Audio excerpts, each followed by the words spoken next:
നാൾക്ക് ശേഷം എൻ്റെ ഫ്രണ്ട്സ് കാണാൻ പോവാണ്. നമുക്ക് നോക്കാം. എല്ലാവരും കണ്ടിട്ട് ഒത്തിരി നാളായിട്ടുണ്ടായിരുന്നു. ഇപ്പം നമ്മളെല്ലാവരും കൂടെ മീറ്റ് ചെയ്തതിൻ്റെ മെയിൻ റീസൺ എന്ന് പറഞ്ഞിട്ടുണ്ടെങ്കിൽ കൂട്ടത്തിലുള്ള ഒരാളുടെ കല്യാണമാണ് നെക്സ്റ്റ് മന്ത്. മറീനയിൽ അന്ന് വാർ അറ്റാക്ക് നടക്കുന്ന ടൈമിലായിരുന്നു നമ്മളെല്ലാവരും ഒരുമിച്ച് കൂടിയിട്ടുണ്ടായിരുന്നത്. ആ ഒരു ശബ്ദം പോലും ഞങ്ങൾ കേട്ടിട്ടില്ല. ഞങ്ങൾ ഫുള്ള് ഞങ്ങളുടെ കഥകളും ഞങ്ങളുടെ തള്ളുകളൊക്കെ പറഞ്ഞ് അടിച്ചു പൊളിച്ചിരിക്കണമായിരുന്നു.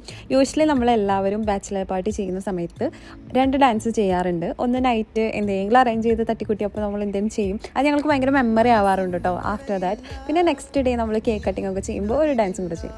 ഇതൊന്നും നമ്മൾ പ്രൊഫഷണൽ ഡാൻസേഴ്സ് ഒന്നുമല്ല. നമ്മൾ അന്ന് വന്നിരുന്ന് മീറ്റ് ചെയ്യുന്ന സമയത്ത് പ്രാക്ടീസ് ചെയ്തൊക്കെ ചെയ്ത കാര്യമാണ്.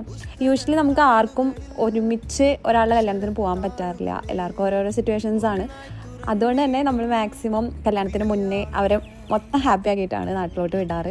അപ്പോൾ ഇതൊക്കെയാണ് ദുബായിലെ ഫ്രണ്ട്സൊക്കെ ആയിട്ടുള്ള വിശേഷങ്ങൾ. നിങ്ങളുടെ ഫ്രണ്ട്സിൻ്റെ ബാച്ചിലർ പാർട്ടിയൊക്കെ എങ്ങനെയായിരിക്കും? അടിപൊളിയായിരിക്കും? ഇതുപോലൊക്കെ തന്നെയാണോ? കമൻറ്റ്